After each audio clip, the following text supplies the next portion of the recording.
Hey everybody, welcome back. Cheap Comic Collector. This is episode number 70. And we're going to do a What Am I Reading episode again. So we're going to take a look at these 4 comics that I just recently read. I'm going to start doing more of these a little bit, I think, just to work my way through some books. And because my reading pile is piling up. So we're going to get started with these. Please like, subscribe if you're new. And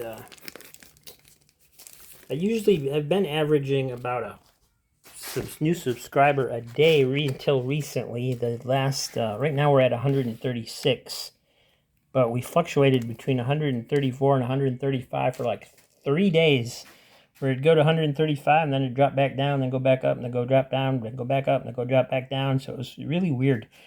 Not sure if that's YouTube doing that or what the deal is, but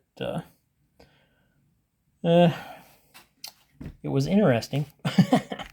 So we have Adventure Comics number 391, Linda Danvers, Superstar. And this is from 1970. And basically she gets a role as in a movie about Supergirl.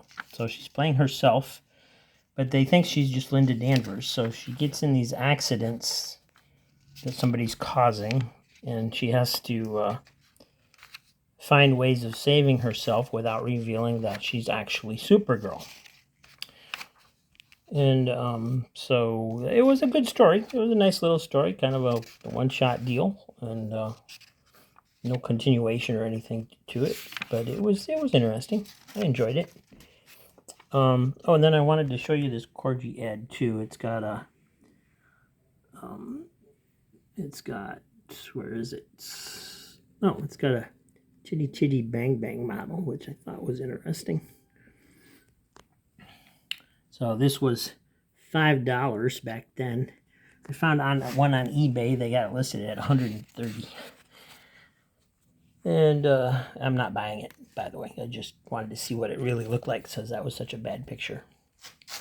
And give me a second to back off from this a little bit. I drip and sweat, and I don't want it to go on the comic. Let me grab some paper towels to wipe my face with.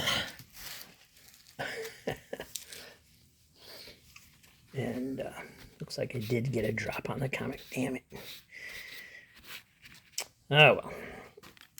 It's not like it's in mint condition. So, and then the second story, it's got definitely different art. The artists weren't credited yet on these stories, so I haven't taken the time to look up who the creators were. So if you know, let us know in the comments. And so in this story, Supergirl is kind of an exchange student with another planet. So she goes to another planet. Somebody from that planet comes to here, to Earth, but the person that comes to Earth is actually a rebel on the other planet who has taken the place of the girl that was supposed to come, and she has some kind of device that alters people's minds, and they're gonna riot and tear apart the campus that Supergirl goes to. And Supergirl got hit with a beam, so she had a hypnotic suggestion so that she could not travel back to Earth. Even though she foiled the plot on the other planet, she could not travel back to Earth to stop the bad girl there. At a letter column called Super Female. And anyway, she solves the problem in the last 2 panels by what else? Time travel. So, and that was it. It was a fun issue. I enjoyed it. I keep surprising myself with this stuff, because I don't think I'm going to enjoy something. It's fun to collect them, but I'm not necessarily going to enjoy the issue, and then I do. So maybe my tastes have just changed as I grow older. I appreciate stuff more. Not sure.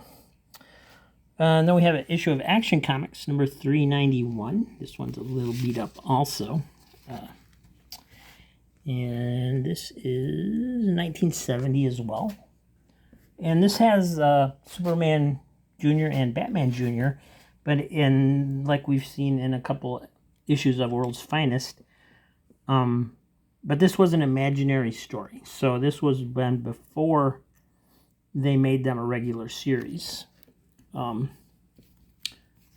Superman and Batman are a little out of character in this story. Basically, Batman Jr. is the greatest. He keeps capturing the criminals. He's ready to take Batman's place at any time, and Batman's as proud as could be. And Superman's son is a flop. He can't do anything right. He keeps messing up. And so Superman's really disappointed in him and kind of a jerk, actually. And then Batman comes in and keeps ribbing Superman about how much of a failure his kid is, and it goes on like that. And it actually ends on a cliffhanger where Superman is going to take Junior's powers away with gold kryptonite. And that gets continued into the next issue. So, interesting little story. It was a fun read. But very, like I said, out of character. But since it's an imaginary story, I guess, yeah, they weren't too worried about that kind of stuff. You got a Metropolis mailbag, and it had a letter from Martin Pasco.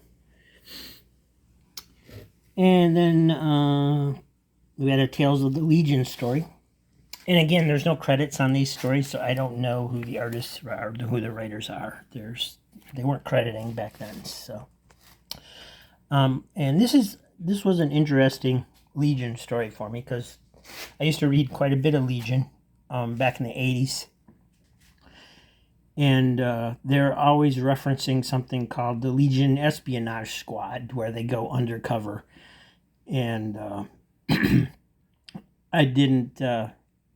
I knew what it was, but I never really saw them do anything with it. So this story actually takes up in the middle of something where the characters are undercover. So Saturn Girl is, none of them are in costume until the very last panel, and so Saturn Girl is undercover. Brainiac 5 and some of the other guys, Karate Kid and so forth, are undercover in with the rebels. And great artwork for the time period. And you can get an absolutely free giant life-size moon monster if you send $1 in and join the Monster Fan Club. Just saying.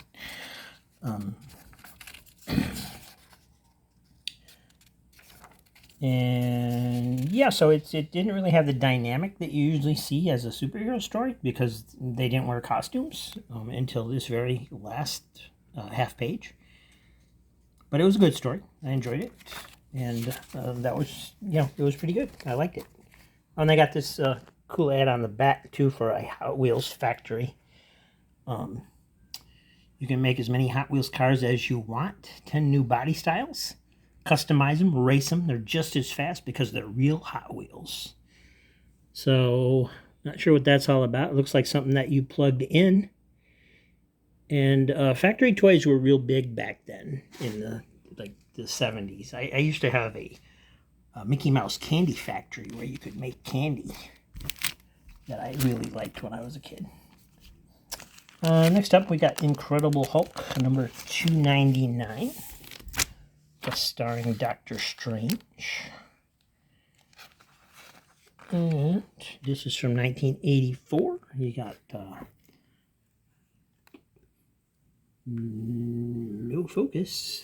Come on, focus. Focus, focus, focus.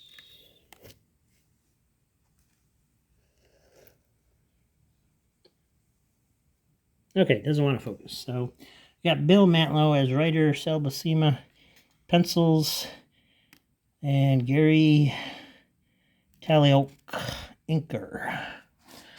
So basically it starts out with the Incredible Hulk going into the Lincoln Tunnel and smashing everybody's cars.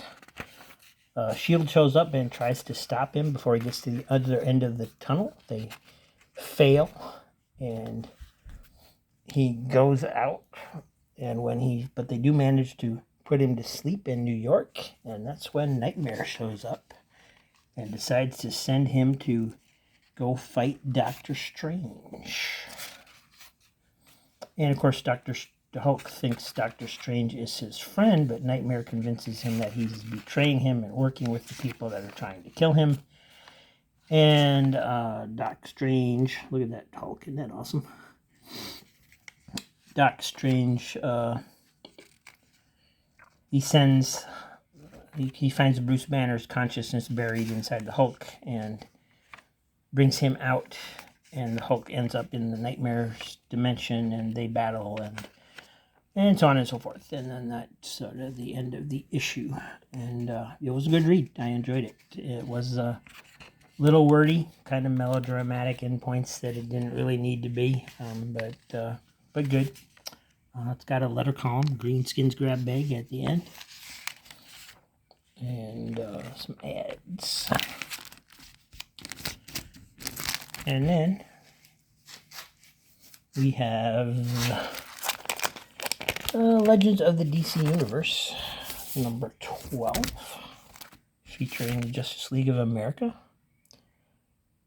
This is a nice cover. And let me just wipe the lens on this camera real quick. I'm not sure why it's not focusing very well. Is that any better? A little bit, maybe. Nope.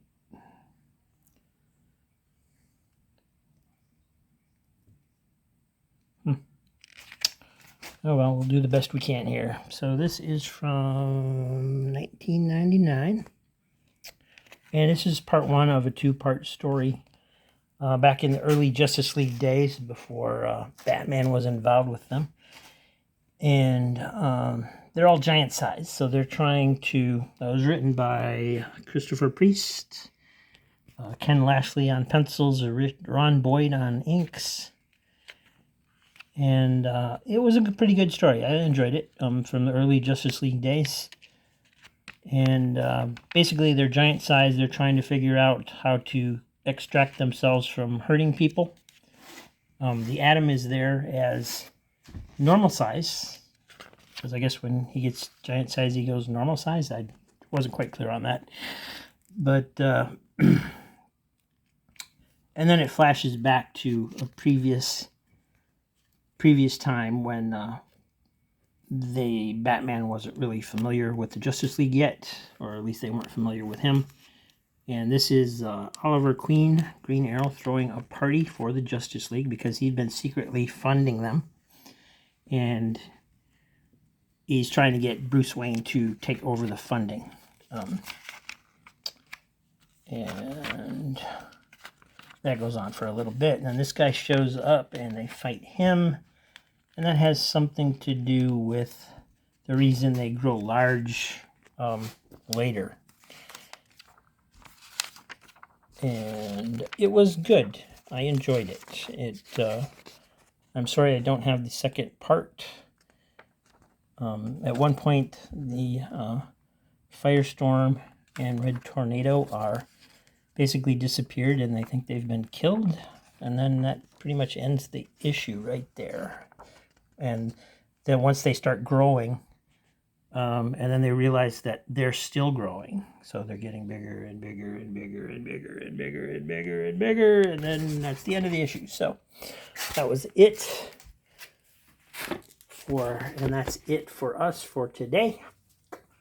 Thank you for watching. Please like and subscribe. Hit that like button. It helps a lot. And I will see you tomorrow with a new short box. Yes, we have some short boxes coming in. And that will be tomorrow's video. So, see you then. Thank you guys. Have a great day.